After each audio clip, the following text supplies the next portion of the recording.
సంఘ పెద్దలకు శ్రీమతి వారికి అందరికీ నా తెలియజేస్తాను. అందరూ బాగున్నారండి? సంతోషంగా ఉన్నారు? సంతోషంగా ఉన్నారు. దేవుని స్తోత్రం. హల్లెలూయా, హల్లెలూయా. ఈ సమయంలో నేను తెలుసండి, చాలామంది తెలియదు, కొంతమంది మాత్రమే తెలుసు. మాది ఐప్రజలో చెట్టుమాల వజ్రరాజు నా పేరు. కాబట్టి నేను తోసలక సంఘంలో ఎక్కువ అక్కడే చేస్తున్నాను. కాబట్టి ఈరోజు మనకు ఇవ్వబడిన అంశం వచ్చేసి ఈస్టర్కు ముందు 3వ ఆదివారము, లెంట్లో 4వ ఆదివారము, అణిచివేయబడిన వ్యవస్థను పునరుద్ధరించుట. అణిచివేయబడిన వ్యవస్థను పునరుద్ధరించుట అంటే మన జీవితంలో పాపాలతోనూ మన యొక్క దోషాలతోనూ మనము అణిచివేయబడుతున్నటువంటి కాలంలో దేవుడు మనలను పునరుద్ధరించాలని ఆశపడుచు ఉన్నాడు. కనుక మరి ఇక్కడ మొదటి పాఠ్య భాగము మనం చదువుకున్నాము. లేఖన భాగంలో నుంచి మరి నహూము గ్రంథంలో మొదటి అధ్యాయంలో మనం చదువుకున్నాము. నినివేను గూర్చిన దేవోక్తి, ఎల్కోషు వాడకు నహూములకు కలిగిన దర్శన వివరించు గ్రంథము. యెహోవా రోషము గలవాడై ప్రతీకారము చేయువాడు. యెహోవా ప్రతీకారము చేయును. ఆయన మహోగ్రత గలవాడు. యెహోవా తన శత్రువులకు ప్రతీకారము చేయును. కనుక ఇక్కడ మనం గమనిస్తే నినివే పట్టణస్థులు మహాఘోరమైనటువంటి స్థితిలో ఉన్నారు. వారి హృదయాలు అంధకారముతో నిండిపోయినాయి.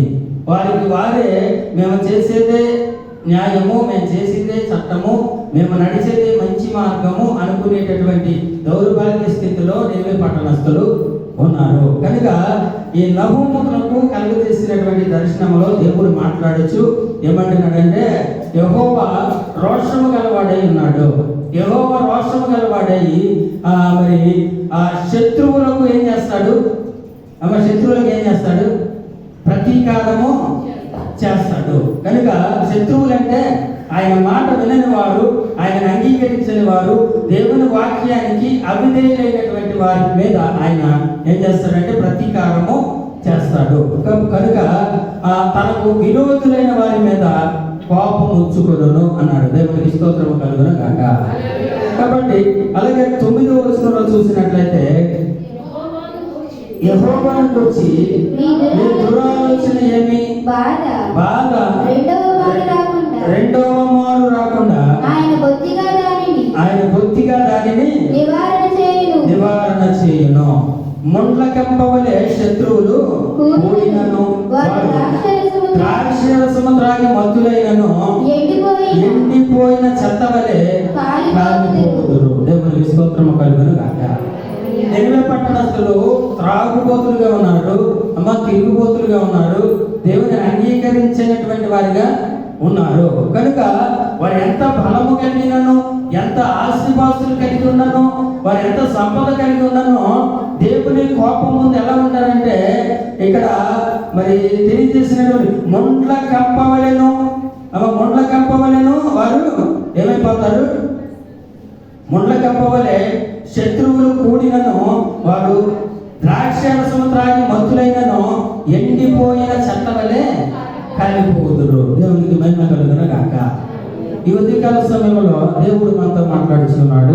ఆనాడు నినివే పట్టణస్థులతో మాట్లాడాడు. కనుక ఈనాడు దేవుడు మనతో మాట్లాడుచున్నాడు.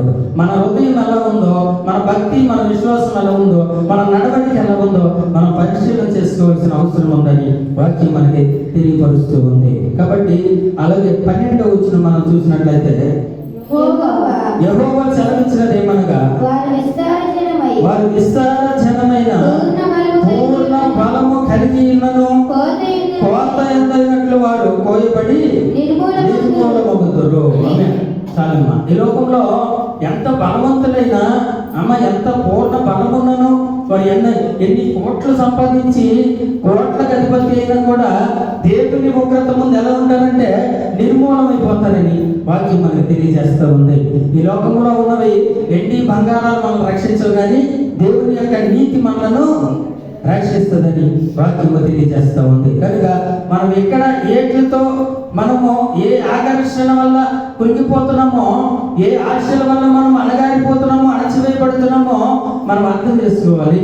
మన యొక్క స్థితి నుంచి బయటికి రావాలని వాక్యము తెలియజేస్తూ ఉంది. కనుక వాడి కాడి మానును నీ మీద ఇక మోపకుండేనని వాక్యం తెలియజేస్తూ ఉంది. దాన్ని విరగొట్టేదను, వారి కట్లను నేను తెంపెదను. నిన్నువే యెహోవా నిన్ను బట్టి ఆజ్ఞించినదేమనగా నీ పేరు పెట్టుకుని వారు పుట్టకయుందురు. కనుక ఇక్కడ నీ యొక్క దేవాలయములో చెక్కబడిన విగ్రహమే గాని, కోత పోసిన ప్రతిమనే గాని ఒక్కటి లేకుండా అన్నిటినీ నాశనము చేతును. దేవునికి స్తోత్రం కలుగునుగా. నినివే పట్టణస్థులు విగ్రహారాధనలో మునిగిపోయారు. వారి యొక్క హృదయాలు అంధకారంలో ఉండిపోయి వారి దేవుని అంగీకరించలేదు. దేవుని పట్ల భయం లేదు, భక్తి లేదు, విశ్వాసం లేదు. కనుక వారు ఏం తెలియజేస్తున్నాడంటే దేవతా విగ్రహములన్నింటినీ కూడా, కోత పోసిన విగ్రహములన్నింటినీ కూడా దేవుడు నాశనం చేసేస్తానని ఇక్కడ తెలియజేస్తూ ఉన్నాడు. కనుక ఇంకా అన్నిటినీ నాశనం చేతును. నీవు పనికి మాలిన వాడవు కనుక నేను నీకు సమాధిని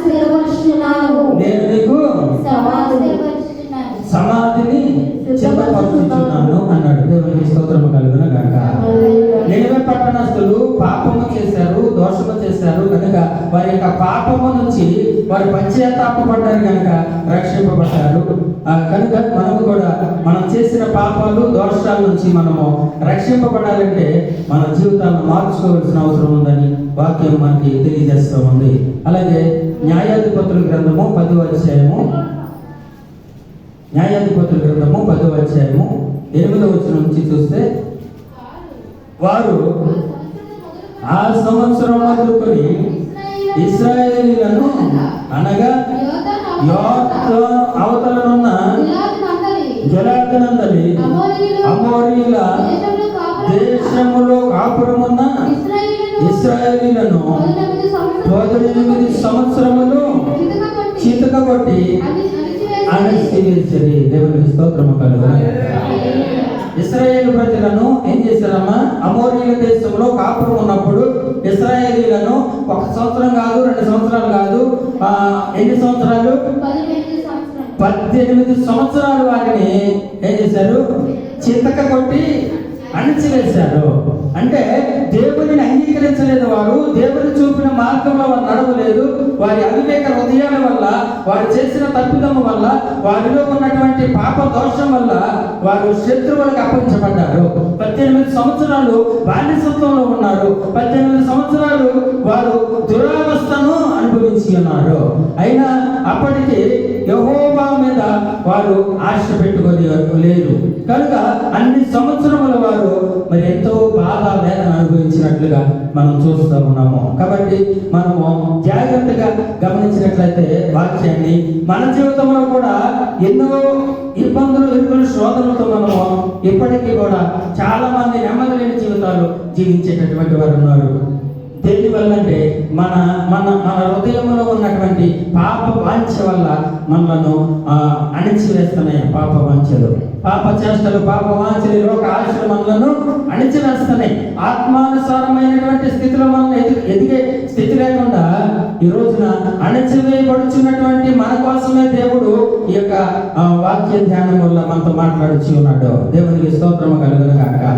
కాబట్టి 18 సంవత్సరాల నుంచి దేవుడు మరి వారు అణచివేయబడుచున్నారు. అలాగే 15వ వచనం చూసినట్లయితే, అప్పుడు ఇశ్రాయేలీయులు మేము పాపము చేసి ఉన్నాము, నీ దృష్టికి ఏది అనుకూలమో దాని చొప్పున మాకు చేయము అన్నాడు. దేవునికి మహిమ కలుగును గాక.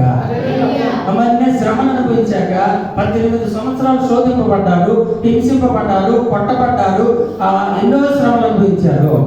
చితక్కుబడ్డ పడగొట్టబడ్డారు, అణచివేయబడ్డారు. వారు ఎక్కడా కూడా వారి జీవితంలో సంతోషం లేదు, సమాధానం లేదు.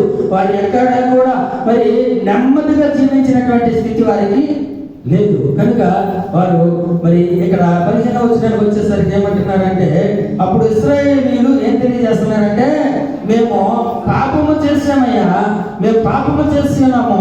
నీ దృష్టికి ఏది అనుకూలమో దాన్ని చొప్పున మాకు చేయమని అప్పుడు దేవుని చిత్తానికి అప్పగిస్తూ ఉన్నారు. దేవునికి స్తోత్రము కలుగును గాక. వారి యొక్క హృదయ వాంఛనను తీర్చుకున్నంత సేపు, వారు లోకంలో లోకాశలతో బంధించినంత సేపు వారి జీవితంలో నెమ్మది అనేది లేదు. కాబట్టి వారి యొక్క ఆ పాప వాంఛనను విడిచిపెట్టి, లోకాన్ని విడిచిపెట్టి దేవుని వైపు ఎప్పుడైతే చూశారో అప్పుడు దేవునికి మొరపెడుతున్నారు. అయ్యా, మేము పాపం చేసాము, నీ దృష్టికి ఏది అనుకూలమని నీకు తోస్తే ఆ విధంగానే మాకు చేయమని వారు దేవుని అడుగుచి ఉన్నారు. అలాగే దయచేసి నేను మమ్మను రక్షింపమని చెప్పి యెహోవాను సేవింపవలెనని తమ మధ్య నుండి అన్య దేవతలను తొలగింపగా ఆయన ఆత్మ ఇశ్రాయేలీయులకు కలిగిన దురావస్థను చూసి సహింపలేకపోయెను. దేవునికి స్తోత్రము కలుగును గాక. వారి మనస్సు మార్చుకొని వారి మధ్యలో ఉన్నటువంటి అప్పటి వరకు ఆ యొక్క దేవతలను పూజించారు. వారి మధ్యలో ఉన్నటువంటి అప్పటి వరకు వారు అన్య దేవతలను పూజించి ఉన్నారు. అన్య దేవతలతో వారు సహవాసము చేసి ఉన్నారు. కాబట్టి వారి యొక్క అణచివేయబడుతున్నటువంటి స్థితిని తట్టుకోలేక, వారి దురావస్థను వారు తట్టుకోలేక దేవుని వైపు తిరిగి, మేము పాపం చేసాము, నీ దృష్టికి ఏది అనుకూలమో దాని చొప్పున మాకు చేయమని, అలాగే దయచేసి మమ్మలను రక్షించమని చెప్పి యెహోవాను వేడుకుంటూ ఉన్నారు. యెహోవాను వేడుకుంటూ యెహోవాను సేవింపవలెనని తమ మధ్య నుండి ఏం చేశారు? అన్య దేవతలను తొలగింపగా అన్య దేవతలను తొలగించారు. అప్పటి వరకు ఆ వాటితోనే సహజీవనం చేశారు, వాటినే నమ్ముకున్నారు, మరి పాపములోనే జీవించారు. కాబట్టి అప్పుడు ఏం చేశారంటే, అన్య దేవతల మరి విగ్రహములను తొలగించినప్పుడు ఆయన ఆత్మ ఇశ్రాయేలీయులకు కలిగిన దురావస్థను చూసి సహింపలేకపోయింది. దేవునికి స్తోత్రము కలుగును గాక. ఉదయకాల సమయంలో దేవుడు మన కోసం ఎంత పరితపిస్తున్నాడంటే, మనకు కలిగిన దురావస్థను చూసి ఆయన సహించలేకపోతూ ఉన్నాడు. మనం నడిచేటటువంటి తప్పు మార్గంలో వెళ్చిన మనల్ని చూసి ఆయన తట్టుకోలేకపోతున్నాడు. ఆయన బాధపడుతున్నాడు, ఎంతో వేదన చెందుతూ ఉన్నాడు. కానీ మనమే గ్రహించలేకపోతున్నాము. 18 సంవత్సరాలు వారు బానిసత్వంలో ఉన్నారు. 18 సంవత్సరాలు వారు ఎంతో హింస అనుభవించారు, ఎంతో బాధలు అనుభవించారు. వారి దురావస్థను చూసి దేవుడే సహించలేనంత బాధపడ్డాడు. కనుక మనం చూసి ఆయన బాధపడుతున్నాడు, కానీ ఆయన వైపు తిరిగి మనము ఆయనను అడగలేకపోతున్నాం. మన స్థితిని బట్టి, మన స్థితిగతులు మార్చగలిగినటువంటి దేవుని వైపు మనము చూడలేకపోతున్నాం. అలాగే ఇశ్రాయేలు ప్రజలు వారి తప్పు తెలుసుకొని ఆయనను సేవింపాలని చెప్పి అన్య దేవతల విగ్రహములను తొలగింపగా, మరి ఇశ్రాయేలీయులకు కలిగినటువంటి దురవస్థను చూసి ఆయన సహింపలేకపోయాను. దేవునికి స్తోత్రము కలుగును గాక. కాబట్టి మనము ఏ స్థితిలో మనము దేని చేత బంధింపబడ్డామో, ఏ కోరికల చేత అణచివేయబడుతున్నామో, మన జీవితంలో కలిగిన ఏ ఇబ్బందుల చేత మనము కృంగ చేయబడుతున్నామో, ఆ స్థితిలో నుంచి మనం లేవనెత్తగలిగినటువంటి దేవుడు మనకు అండగా ఉన్నాడు, మనకు ఆశ్రయంగా ఉన్నాడు, నిత్యము నీ కొరకు ఎదురు చూస్తూ ఉన్నాడు. అయితే మనం ఆయన వైపు తిరిగి మన అతిక్రమములను ఒప్పుకునే మనము దేవునిలో ఎదిగి ఫలిస్తామని వాక్యము తెలియజేస్తా ఉంది. కాబట్టి అందుకే అణచివేయబడుతున్నటువంటి వ్యవస్థను పునరుద్ధరించుటని ఈరోజు మనకి అంశము ఇవ్వబడింది. దేవునికి స్తోత్రము కలుగును గాక. అలాగే మీకా గ్రంథము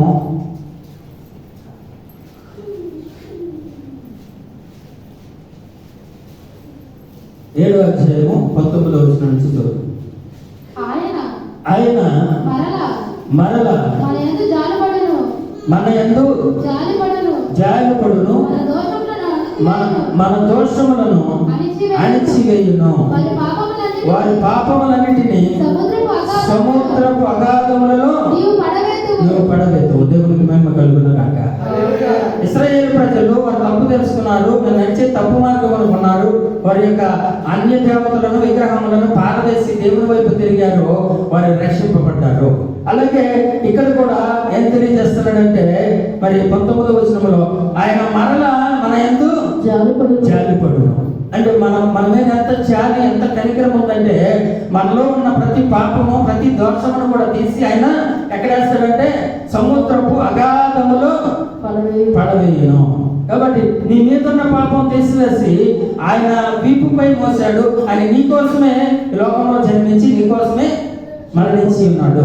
కనుక ఆయన నీ మీద ఉన్నటువంటి పాప దోషమును తీసి ఏం చేస్తాడంటే ఆయన సముద్రపు అగాధములలో నీవు పడవేతు అన్నాడు. కనుక పూర్వకాలమును నీవు పితరులైన అబ్రహాము యాకోబులకు ప్రమాణము చేసిన సత్యమును కనికరమును నీవు అనుగ్రహించు. ఆనాడు మన పితరులైన అబ్రహాము యాకోబులతో ఆయన ఏం చేశాడంటే ప్రమాణము చేసి ఉన్నాడు, మిమ్మల్ని నేను రక్షిస్తాను, మిమ్మల్ని నేను అభివృద్ధి చేస్తానని చెప్పి ఉన్నాడు. కనుక ఆ రీతిగా మన మీద మన ఎందు జాలి పడుచు ఉన్నాడు, మన ఎందు కనికరపడుచు ఉన్నాడు. ఎప్పుడు నా బిడ్డలు నా వైపు తిరుగుతారా, ఎప్పుడు వారి తప్పు తెలుసుకుంటారా, ఎప్పుడు నా మార్గంలోకి వస్తారని ఆయన ఎదురు చూస్తూ ఉన్నాడు. అటు దేవునికి మనము విధేయులమైనట్లయితే మనము కూడా రక్షింపబడతామని చెప్పి వాక్యం మనకు తెలియజేస్తా ఉంది. దేవునికి స్తోత్రము కలుగును గాక. కాబట్టి మన యందు జాలిపడు దేవుడు మనల్ని రక్షించడానికి సిద్ధంగా ఉంటే మనం ఆయన రక్షణ అందుకోలేనటువంటి స్థితిలో మనము ఉన్నామని వాక్యము తెలియజేస్తా ఉంది. అలాగే యెషయా గ్రంథము 1వ అధ్యాయము లూకా సువార్త 14వ అధ్యాయము 15వ వచనం నుంచి చూద్దాం. ఆయనతో కూడా భోజన భక్తిని కూర్చుండు వారిలో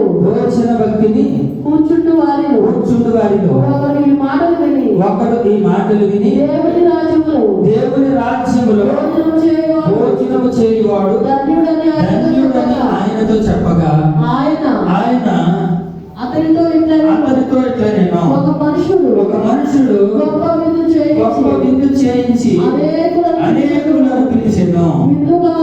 దేవునికి స్తోత్రము కలుగును గాక.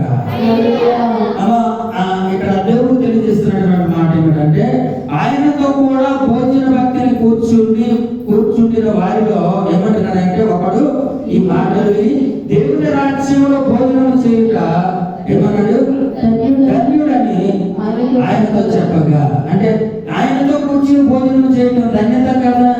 ఆయనతో కూర్చుని భోజనం చేసే అంత స్థితి మనకుంటే నిజంగా మనము ధన్యులము. అయితే ఆయనతో కూర్చొని భోజనం చేసే అంత యోగ్యత మన దగ్గర లేదు. ఎందుకంటే మనము లోకంలో ఉన్న వాటిని మనం ప్రేమిస్తాము, ఈ లోకంలో ఉన్న సంపదని మనం ప్రేమిస్తాము, దేవుని యొక్క గొప్ప భాగ్యాన్ని మనము ప్రేమించము. దాని వైపు మనం చూడమని వాక్యం ఇక్కడ తెలియజేస్తా ఉంది. అయితే దేవుడితో కూర్చుని భోంచేవాడు ధన్యుడని ఆయనతో చెప్పినప్పుడు ఆయన ఏమంటున్నాడంటే ఒక ఉపమాన రీతిగా ఆయన ఇక్కడ తెలియజేస్తా ఉన్నాడు. ఒక మనుషుడు గొప్ప విందు చేయించి అనేకులను పిలిచెను. ఇప్పుడు సిద్ధమై ఉన్నది రండి పిలువబడిన వారు చెప్పుటకు పంపాను. దేవునికి మహిమ కలుగును గాక. ఈ లోకంలో మనం జీవిస్తున్నాము, మన కోసం ఒక విందు సిద్ధము చేయబడి ఉన్నది. దేవుని రాజ్యంలో మన కోసము ఒక విందు సిద్ధపరచి ఉన్నది.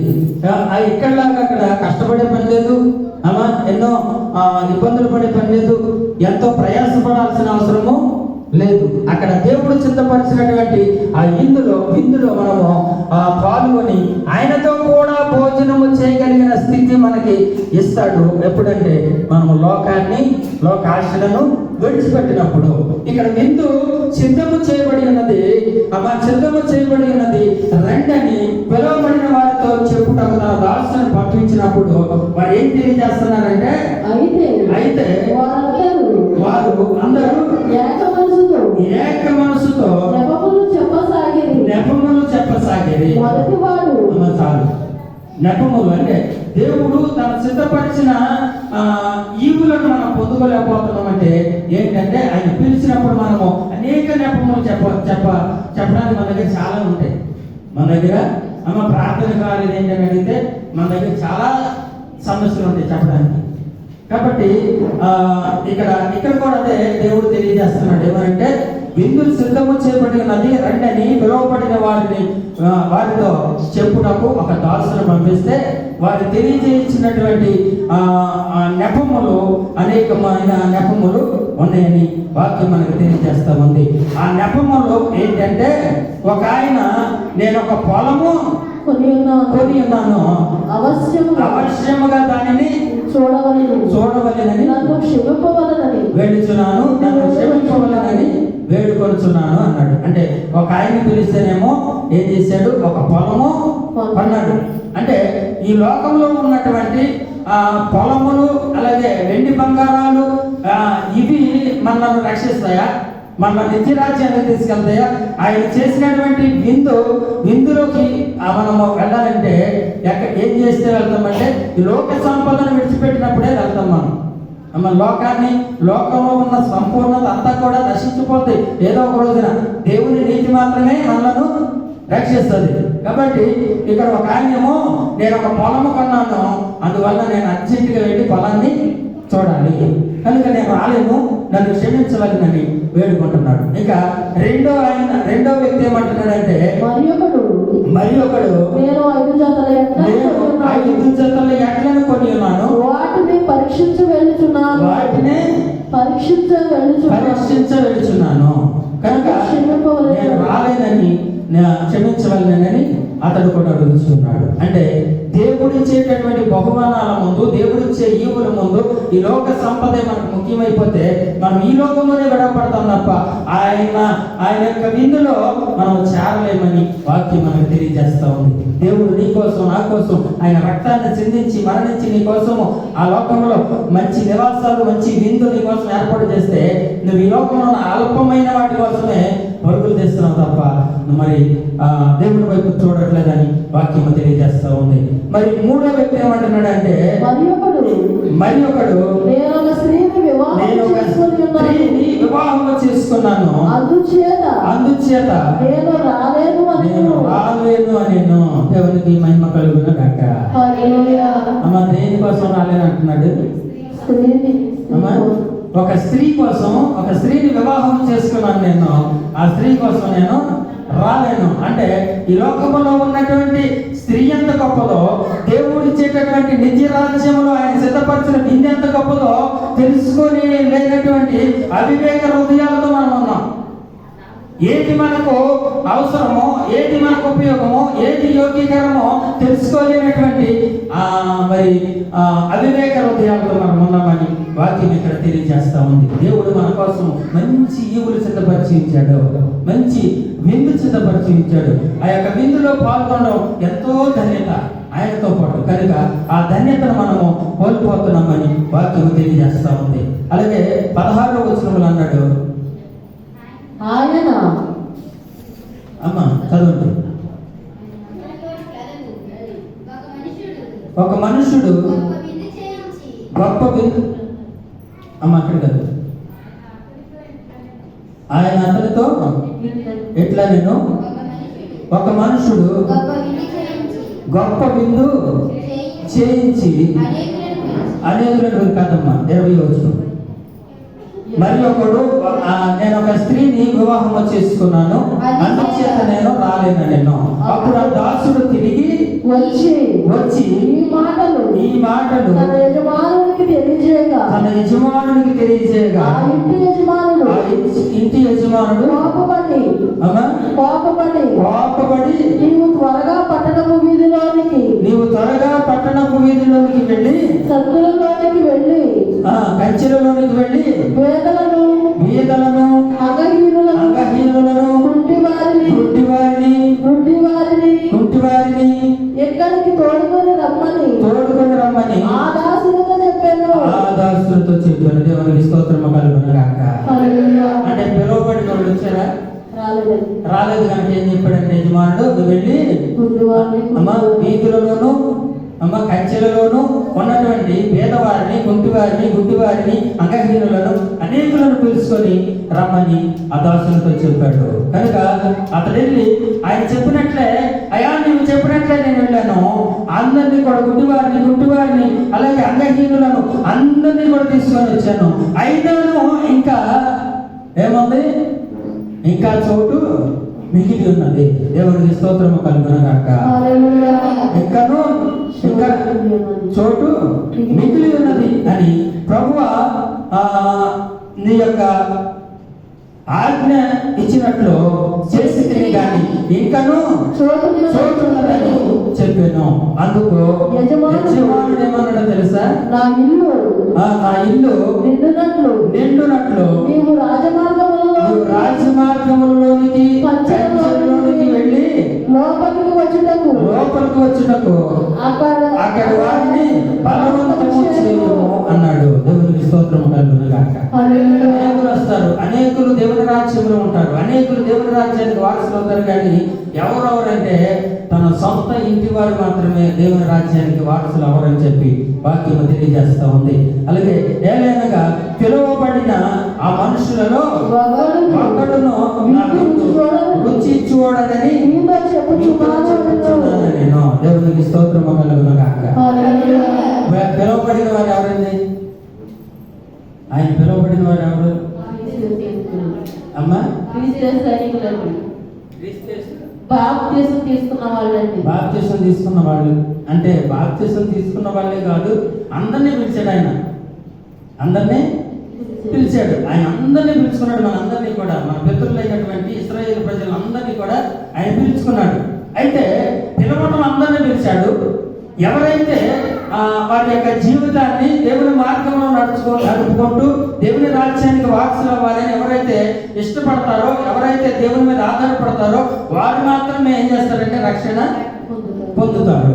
అంటే పిలవడం అందరినీ పిలిచాడు. పిలువబడిన వారు అనేకులు, ఏర్పరచబడిన వారు కొందరే. అంటే పిలువబడిన వారు చాలా మంది ఉన్నారు, అందరినీ పిలిచాడు. కానీ ఆయన పిలుపు మేరకు, ఆయన పిలుపుకు తగినట్లుగా నడుచుకొని నిత్య రాజ్యానికి వారసులయ్యేది ఎంతమంది అంటే కొంతమంది మాత్రమే అన్నాడు. దేవునికి స్తోత్రము కలుగునుగాక.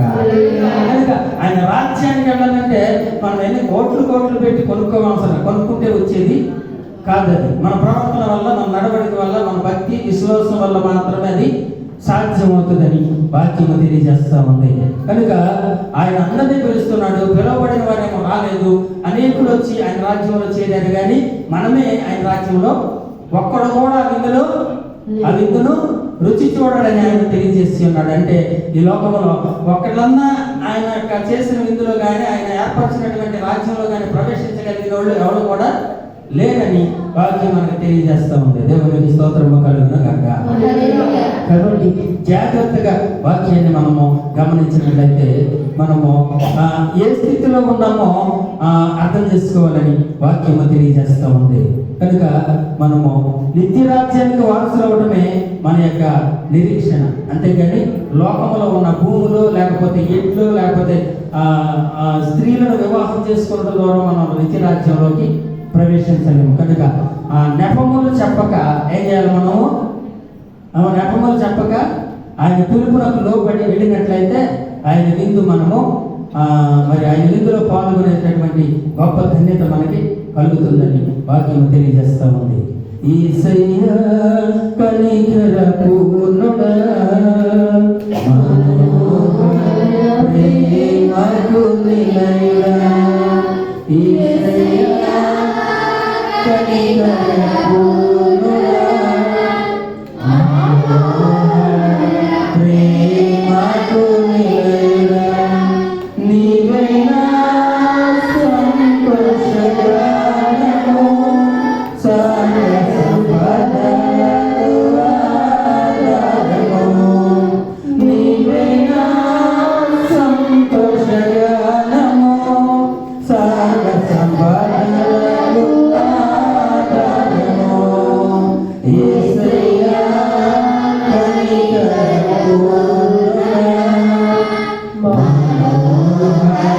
ప్రేమ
అనంత కృప పొంది ఆరాధింతును అనుక్షణము. యేసయ్యా కనికర పూర్ణుడా, మనోహర ప్రేమకు నిలయుడా. యేసయ్యా కనికర పూర్ణుడా, మనోహర ప్రేమకు నిలయుడా. నీ వలన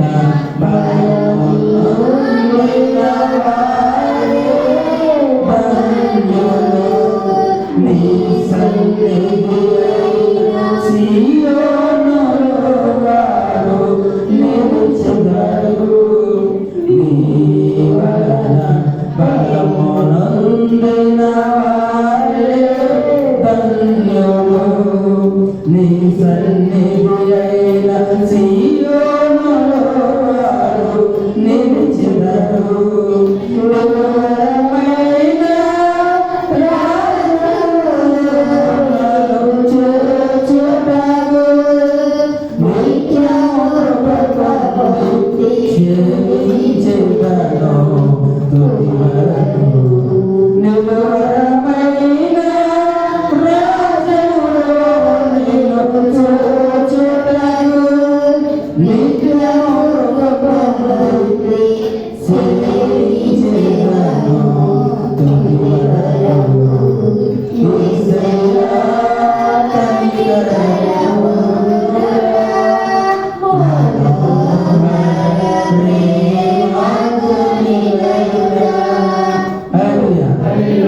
ఆయన చేత బలమునొందిన వారు దానిలో అమ్మ ఆయన సన్నిధి అయిన సియోనులో వారు నివసించేదారు. అమ్మ నిలువరమైన రాజ్యములో ఏం చేయాలి మనము? ఆయనను చూడాలంటే మనం ఎలా ఉండాలంటే ఆయన పిలుపునకు లోబడి ఈ లోక సంపదలను, ఈ లోకంలో ఉన్నటువంటి ఆశలను విడిచిపెట్టి ఆయన పిలిచినప్పుడు ఆయన పిలుపుకు లోబడి మనము ఆయన సన్నిధిని చేరాలని చెప్పి వాక్యము తెలియజేస్తూ ఉంది. దేవునికి స్తోత్రము కలుగును గాక. అలాగే యెషయా గ్రంథము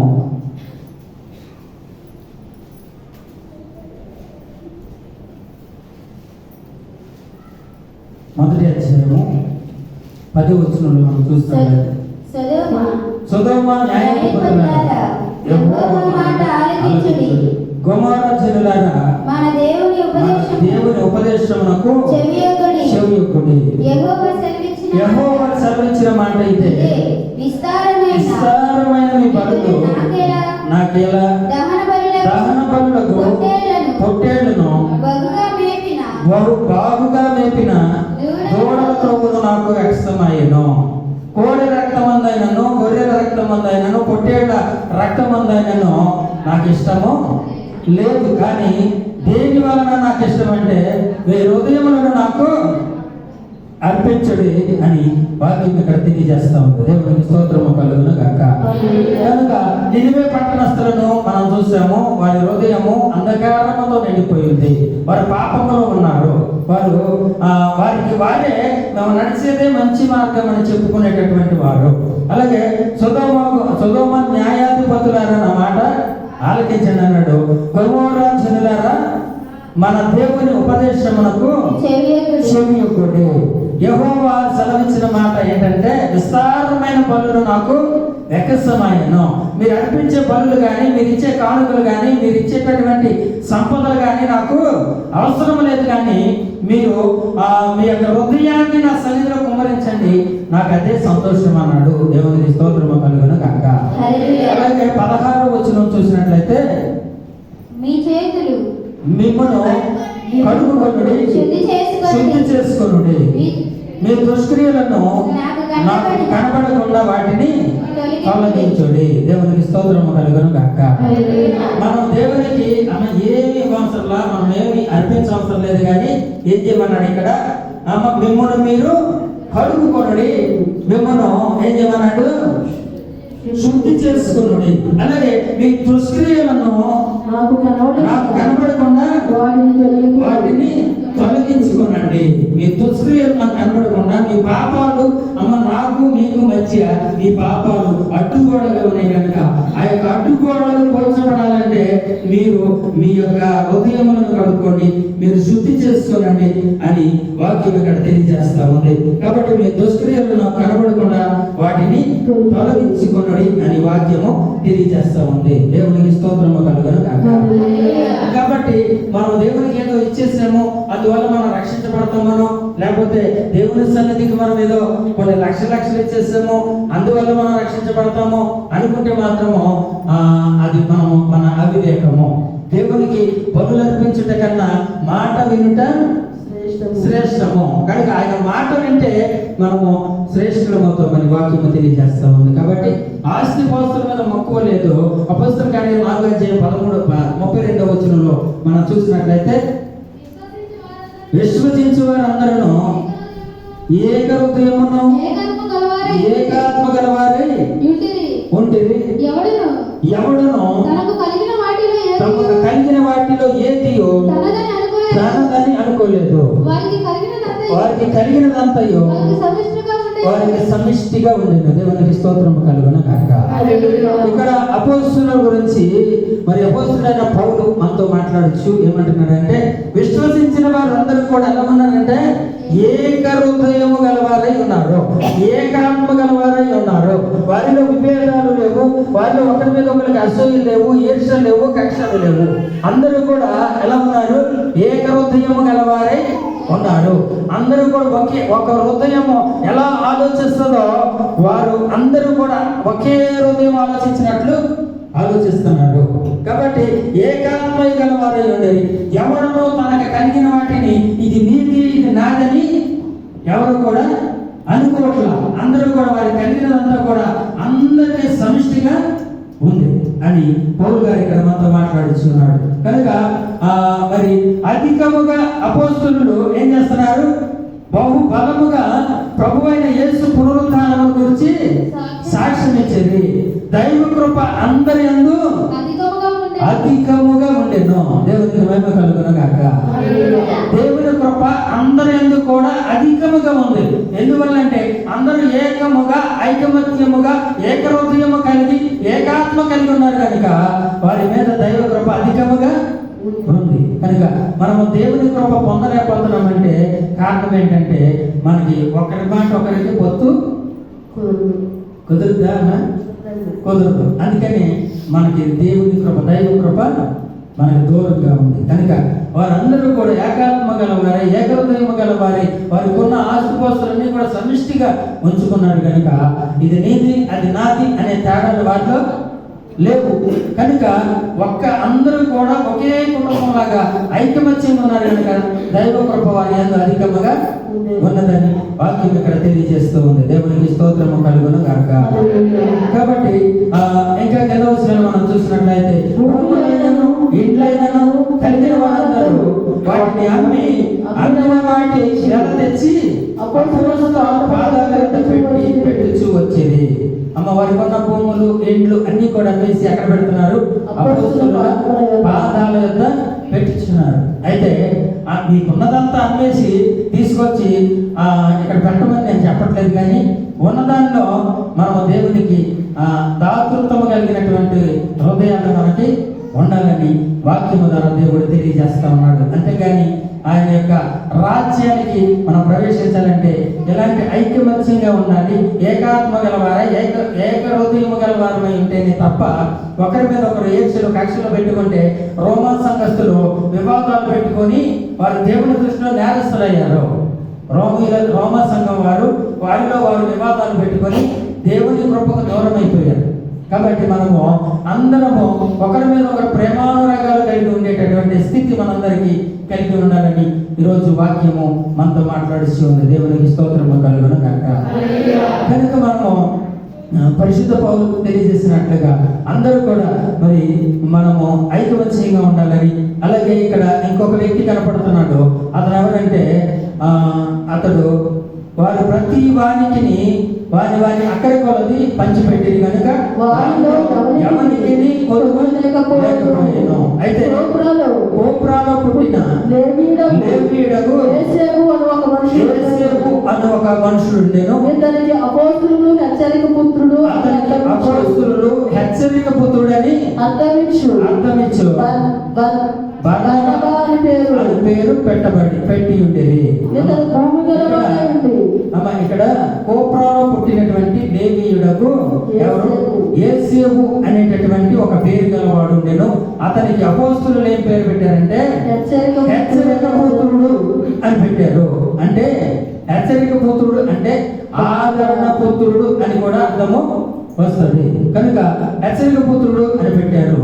ఇతనికి మరి ఆదరణ పుత్రుడు అని కూడా అర్థం వస్తుంది.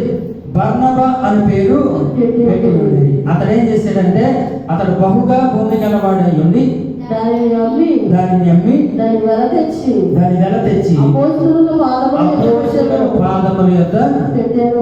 దేవునికి స్తోత్రము కలుగును గాక. హల్లెలూయా. అప్పుడు ఈ యొక్క బర్నబా అనేటటువంటి వ్యక్తి హెచ్చరిక పుత్రుడు అనేటటువంటి వ్యక్తి తనకున్నటువంటి భూమి అంతా కూడా అమ్మేసి తీసుకొచ్చి అపోస్తలుల యొద్ద పెట్టాడు.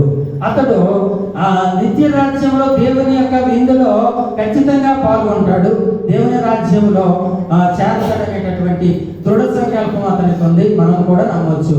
అయితే ఆయన విందుకు రమ్మని పిలిస్తే ఒకడేమో భూమి కొన్నాను అన్నాడు, ఒకడేమో